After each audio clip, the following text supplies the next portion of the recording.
Imagine waking up one day to find out your entire life, your family's legacy, everything you thought you knew was a carefully constructed lie.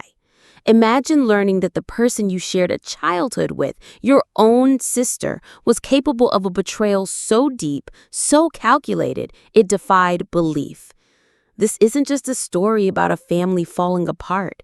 It's about a cold, calculated theft from our dying mother. A theft that stripped her not just of her possessions, but of her peace, her dignity, and ultimately our entire family's future. What my sister did, how she systematically stole everything from our beloved mother, will leave you questioning everything you thought you knew about love, trust, and the very meaning of family. This is my story, and it's a truth I never thought I'd have to tell. They say blood is thicker than water. They say family is supposed to be your safe harbor, the people who stand by you no matter what. But what if the very person you shared a womb with, the one you grew up laughing and crying with, turns out to be the most treacherous adversary you could ever imagine? What if the sister you trusted, the golden child, the perfect one, systematically dismantled your family from the inside out, piece by painful piece? My name is Sarah, and for as long as I can remember, I lived under the shadow of my older sister, Emily. She was 4 years my senior, and from the moment she was born, she seemed destined for greatness. To the outside world, Emily was the epitome of perfection.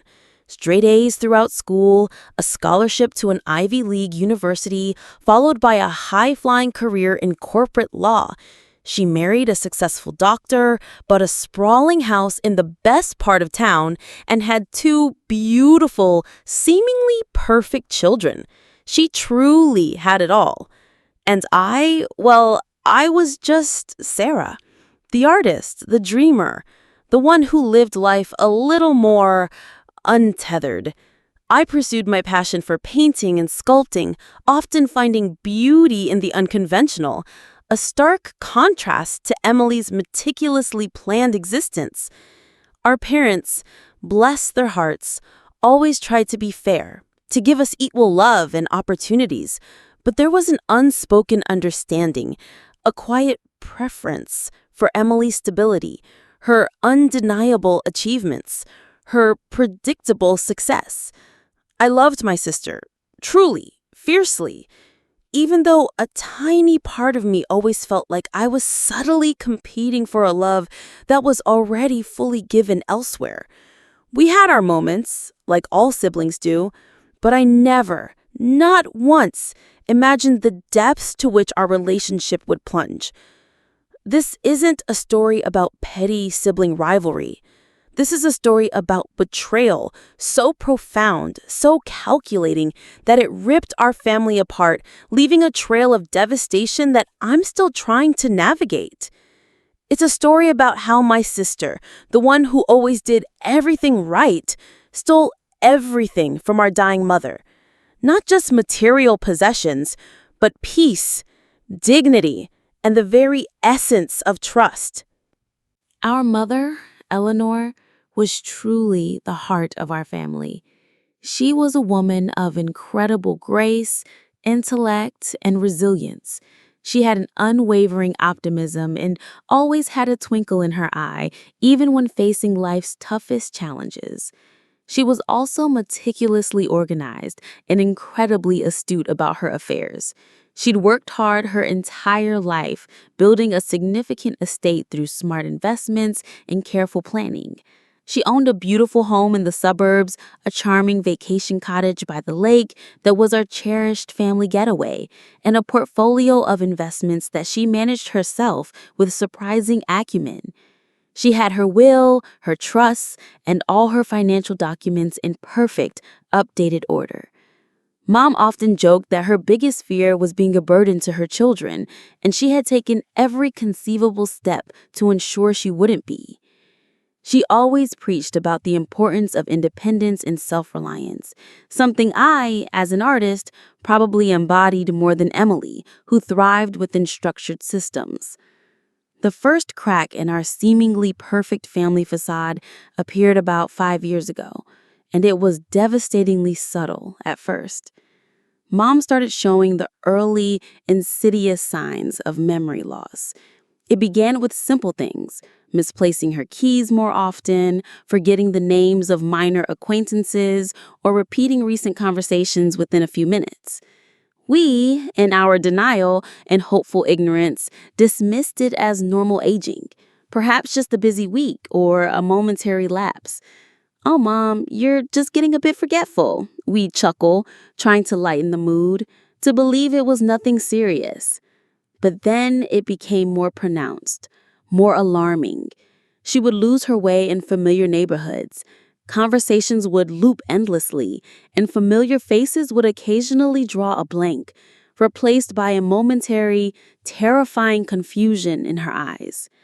It was heartbreaking to watch the woman who had always been so sharp, so utterly present, so full of life and wisdom, slowly slip away into the deepening fog of Alzheimer's. Each forgotten memory, each lost thread of conversation was a painful erosion of the vibrant woman we knew.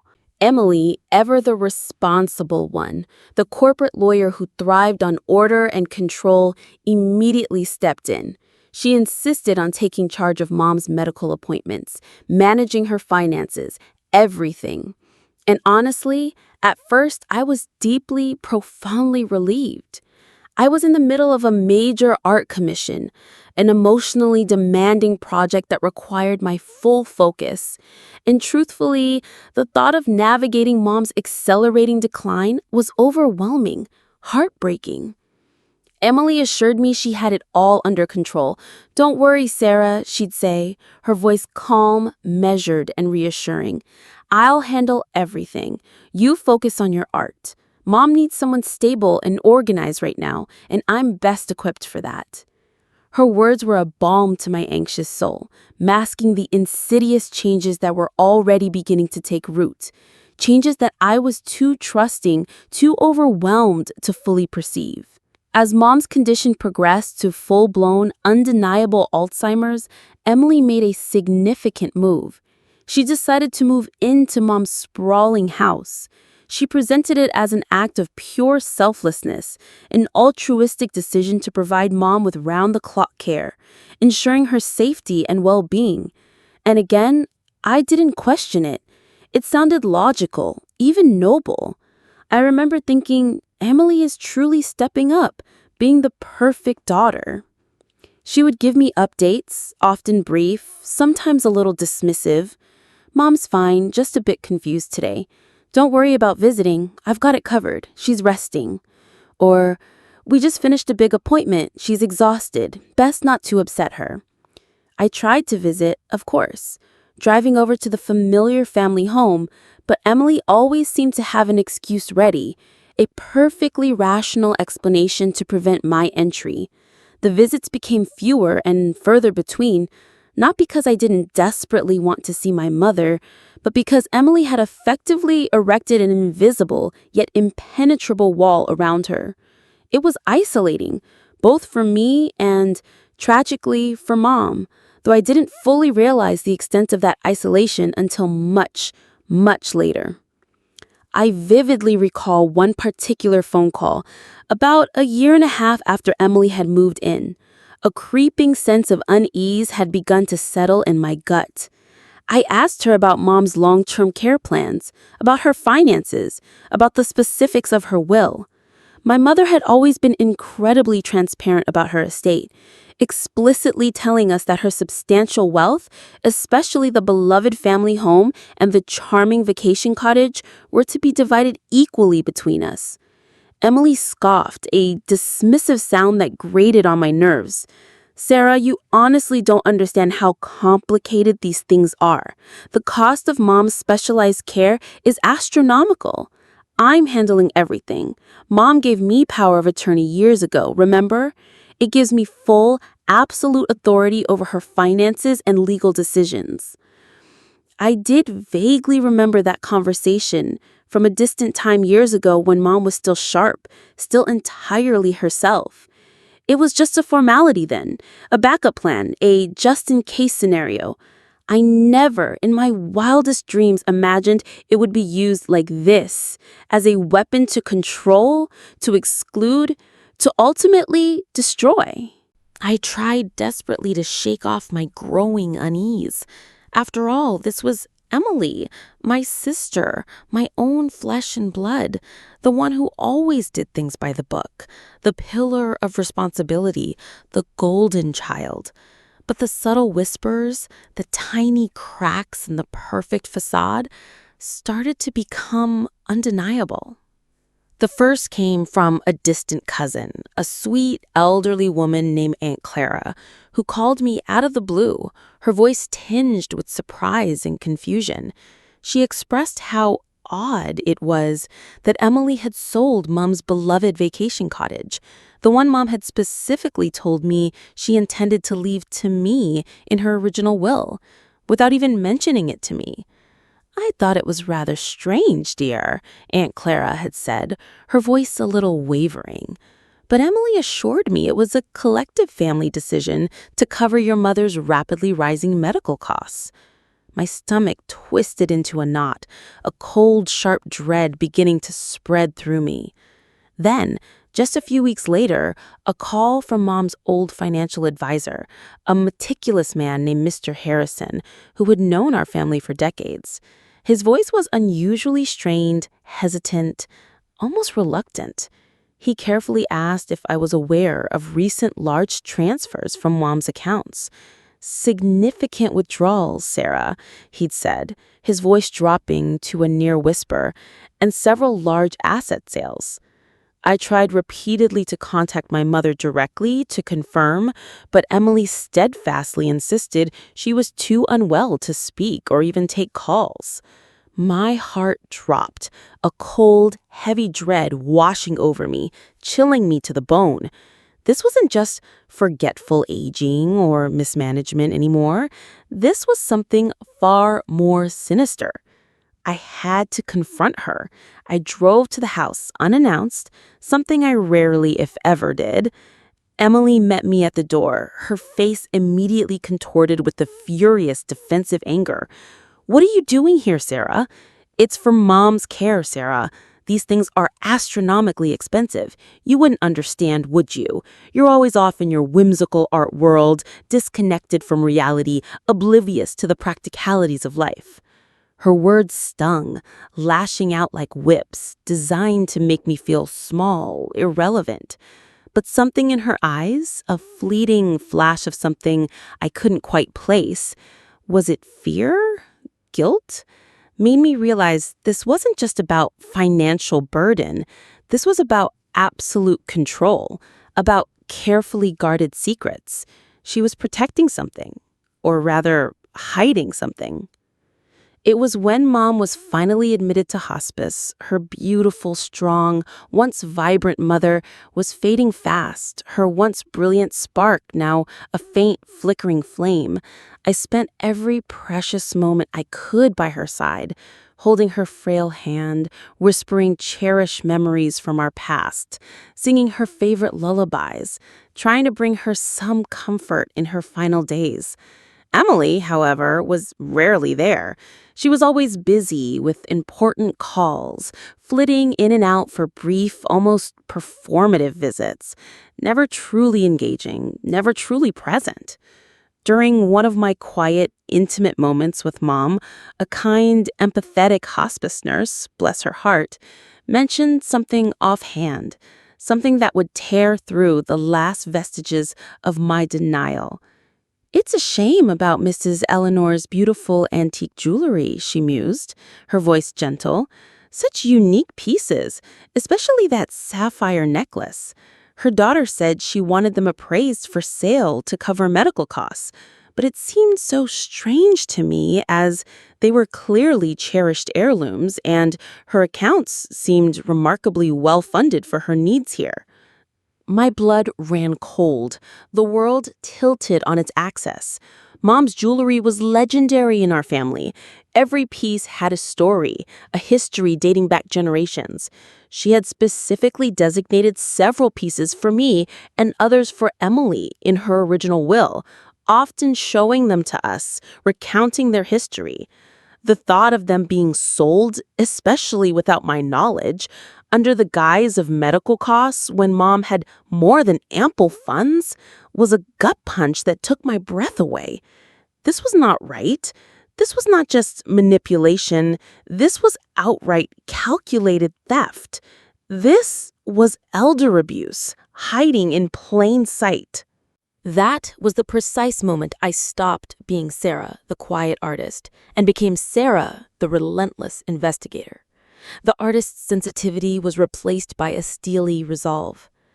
I knew, with a certainty that chilled me to the bone, that I couldn't trust Emily's word or her carefully constructed explanations anymore. I bypassed Emily's relentless gatekeeping and called Mom's financial advisor, Mr. Harrison, directly. He was hesitant at first, clearly bound by strict client confidentiality, but my desperation must have been palpable, my voice raw with controlled emotion. I explained my fears, my burgeoning suspicions, the unsettling pattern of Emily's behavior.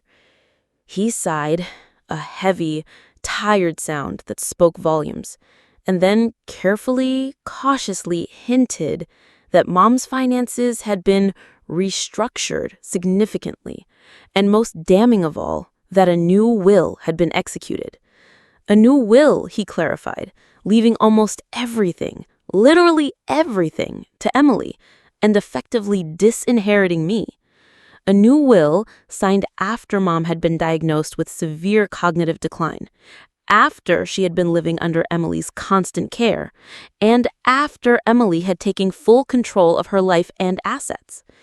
My stomach churned, a sickening, icy realization washing over me, the pieces of the puzzle beginning to click into a terrifying picture. I immediately, without hesitation, sought legal counsel. It was a harrowing process, a descent into the murky, painful waters of elder financial abuse and contested wills. My lawyer, a kind but firm woman specializing in elder law, advised me to gather every shred of evidence I could, no matter how small or insignificant it seemed. I became a relentless detective in my own family's tragedy. I revisited the family home, managing to find old bank statements Mom had meticulously hidden in a secret compartment in her study, a safe deposit box Emily evidently didn't know about. These statements revealed a shocking pattern of large, unexplained withdrawals and wire transfers. I located medical records from Mom's doctor, detailing the precise timeline and severity of Mom's declining mental capacity, proving she was not of sound mind when the new will was signed. And then the ultimate validation of my fears. I found Mom's original will, meticulously drafted years ago when she was still sharp, still entirely herself, meticulously clear in its equal distribution of assets between Emily and me, right down to the specific heirlooms for each of us. What I uncovered over the next few weeks and months was a cold, calculated, deeply insidious, years-long scheme. Emily hadn't just moved into Mom's house to care for her. She had moved in to gain unfettered, unchallenged access to her entire life and fortune. She had slowly, systematically drained Mom's accounts through a series of massive, unexplained withdrawals and suspicious wire transfers. She had sold off major assets, the cherished vacation cottage, the antique jewelry that had been passed down for generations, even valuable art pieces Mom had painstakingly collected over her lifetime, all under the insidious guise of medical expenses and necessary living costs, funneling the vast majority of the money directly into her own personal accounts for her own lavish lifestyle. She had then leveraged her power of attorney, a legal power intended for benevolent guardianship and protection, to manipulate and rewrite Mom's will, effectively disinheriting me and leaving herself as the sole beneficiary of almost everything. The signature on the new will was a crude, shaky imitation of Mom's elegant, distinctive script, clearly signed at a time when Mom was no longer of sound mind, or worse, perhaps even physically guided by Emily's hand. There was even chilling evidence of fabricated invoices for expert caregivers who either never existed or whose services were grossly exaggerated. The worst part of it all, the expert caregivers Emily claimed to have hired for Mom, for whom she supposedly spent hundreds of thousands of dollars, were often just temporary hourly aides for a few hours a day, or entirely fabricated entities whose payments went straight into Emily's pockets. Emily was using Mom's money for her own extravagant lifestyle, a brand new luxury car, expensive renovations to her own already impressive home, designer clothes, extravagant international vacations she had taken without Mom, as Mom lay frail, confused, and fading in her own home. All while my mother lay dying, stripped of her dignity and her legacy, her precious memory slowly stolen not just by disease, but by the very daughter who was meant to protect her, to cherish her. This wasn't just a dispute. It was a profound, undeniable act of elder abuse, a calculated crime. The legal battle that ensued was brutal, protracted, and utterly soul-destroying. It dragged on for what felt like an eternity, draining me emotionally, mentally, and financially. Emily fought tooth and nail, denying everything, fabricating counter-alibis, twisting every truth. She brazenly portrayed me as the jealous, irresponsible artist trying to claim what wasn't hers, even going so far as to accuse me of manipulating our vulnerable mother. The emotional toll was immense. Every court hearing, every discovery motion, every deposition ripped open old wounds and created new, gaping ones that seemed impossible to heal. My mother, my beautiful, gentle mother, passed away during this agonizing time, her final days clouded by the bitter legal proceedings. The profound sorrow of knowing that she died while her own daughters were embroiled in this vicious fight over her legacy, ignited by one of them, was a torment I carried to this day. The last conversation I had with Emily was in the sterile, unforgiving environment of the courtroom during a brief, tense recess. Her eyes were cold, devoid of the warmth the sister I once knew. Her face was a mask of hardened defiance. "You'll regret this, Sarah," she hissed, her voice low and venomous, a chilling promise of future pain. "You'll lose everything, your reputation, your family, everything." But her threats, her venom, no longer held power over me. Because I wasn't fighting for money, not truly. I was fighting for my mother's honor, for justice, for the truth to be exposed, to stand for what was right, even when it meant standing alone. I was fighting for the memory of the family we once were, before greed and deception twisted everything beyond recognition. I was fighting to show the world, and most importantly, myself, that Emily's perfection was nothing but a carefully constructed lie, a facade built on deceit and exploitation.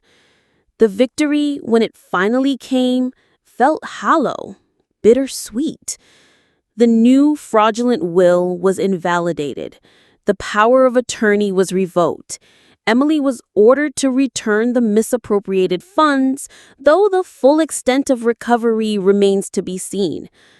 It was a legal triumph, yes, a significant victory for justice, but it came at a monumental, irreversible cost.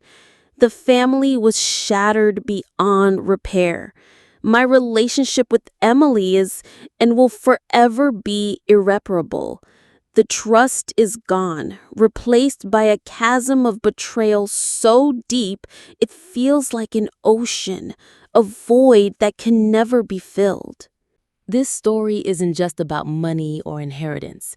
It's about how insidious greed can be, how it can slowly, meticulously corrupt even the closest bonds, twisting love into resentment and care into calculated exploitation. It's about recognizing the subtle, often heartbreaking warning signs when the loved one becomes vulnerable, and how absolutely essential it is to protect them, fiercely and unequivocally, with every fiber of your being. And it's about finding the almost unimaginable strength to fight for what's right, for truth and justice, even when it means tearing apart the very fabric of your family, knowing that some bonds, once broken, can never be fully mended. My mother deserved peace in her final days, a legacy untainted by deceit, and to know her wishes would be honored. While I couldn't give her back those peaceful moments Emily so cruelly stole, I could, and did, fight to restore her honor, to ensure her true intentions were ultimately respected. And that in itself is a kind of profound victory, a solace I find in the silence now. If you've watched this far, if you've listened to my journey through this unthinkable betrayal, through the pain and the fight for justice, thank you. Thank you for bearing witness to my story. I hope it serves as a stark cautionary tale, a powerful reminder to be vigilant, to have those difficult, uncomfortable conversations about wills, powers of attorney, and elder care long before they become necessary, before vulnerability turns into opportunity for those with ill intent. And never, ever underestimate the corrosive power of hidden resentments and unchecked greed within families. Have you experienced anything similar? Or perhaps you know someone who has navigated such painful family disputes. Share your thoughts, your experiences, or simply your support in the comments below. Your stories matter, and by sharing, we can help others. And if this story resonated with you, if it sparked something within you, please give this video a like, share it with someone who might need to hear it, and subscribe to my channel for more real-life family drama stories. Together we can shed light on these difficult truths, and perhaps, just perhaps, help prevent them from happening to others. Thank you for being here.